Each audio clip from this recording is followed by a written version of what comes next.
Empathy says the best way to avoid stepping on your mate's toe is to put yourself in his or her shoes.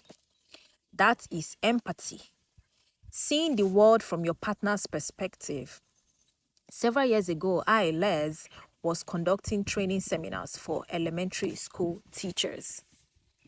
To help them better understand the world of a third grader, I gave them the assignment of walking through their classroom on their knees.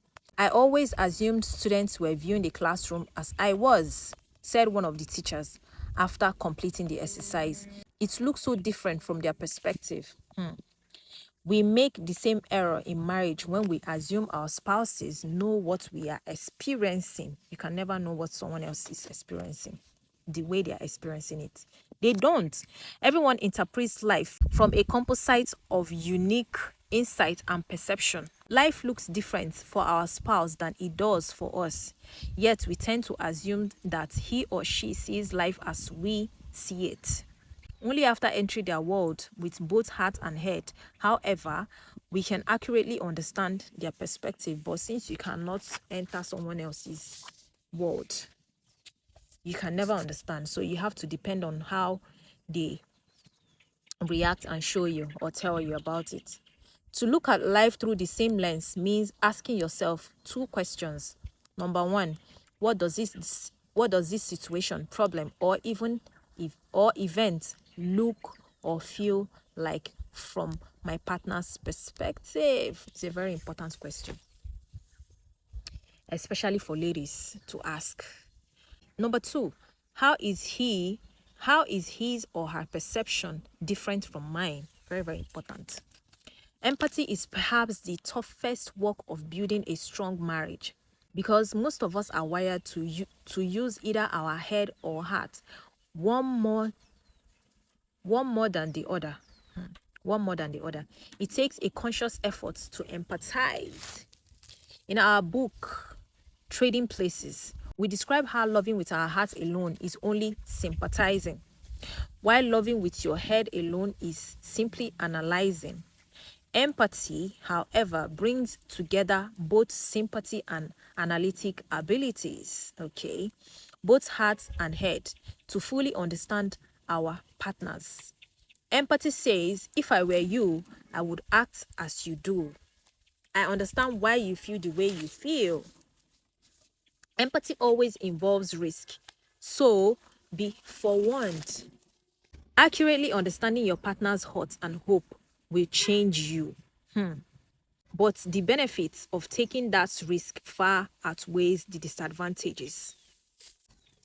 Once you consciously feel his or her feelings and understand his or her perspective, you will see the world differently. The bedrock of communication is secured in who you are as a person, in being warm, genuine, and empathetic. But while these three traits are critical for effective communication, by themselves, they do not assure success. A few simple rules are still needed. Rules for successful communication. Let's go.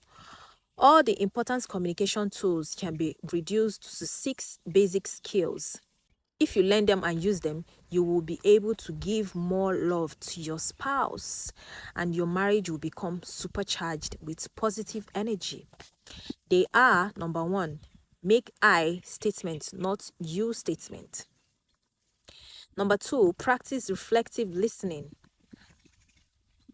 Number 3, understand and accept the difference between men and women. We're getting there. Number 4, apologize when necessary.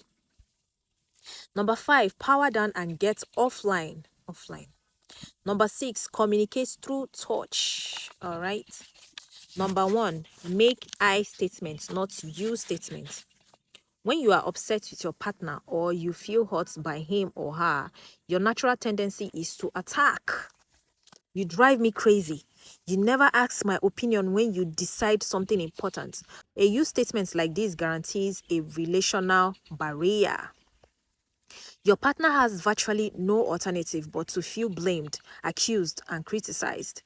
It is extremely unlikely that he or she will say, yes, you are right, never. I can be very insensitive. Rather, he or she's natural reaction will be defensive. What do you mean?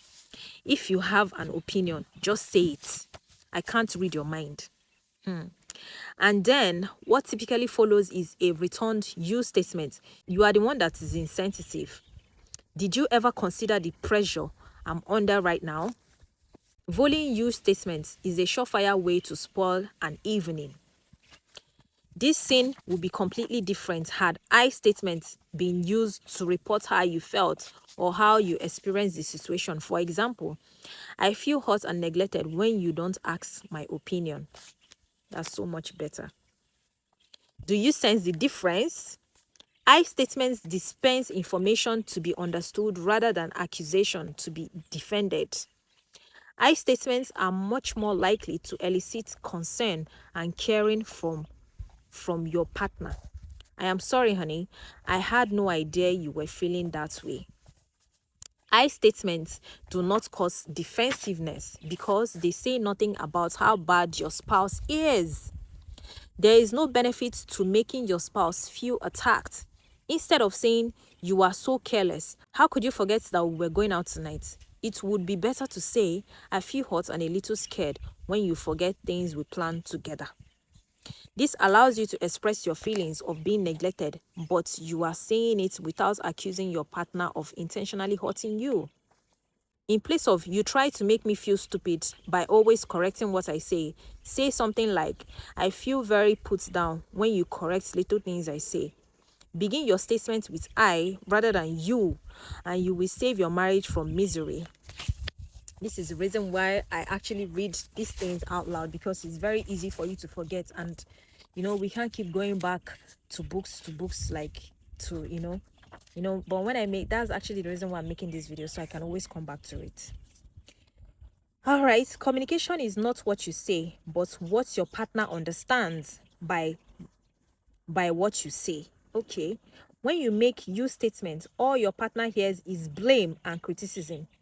I statements are much more effective because they allow your message to be accurately heard and understood. Practice reflective listening.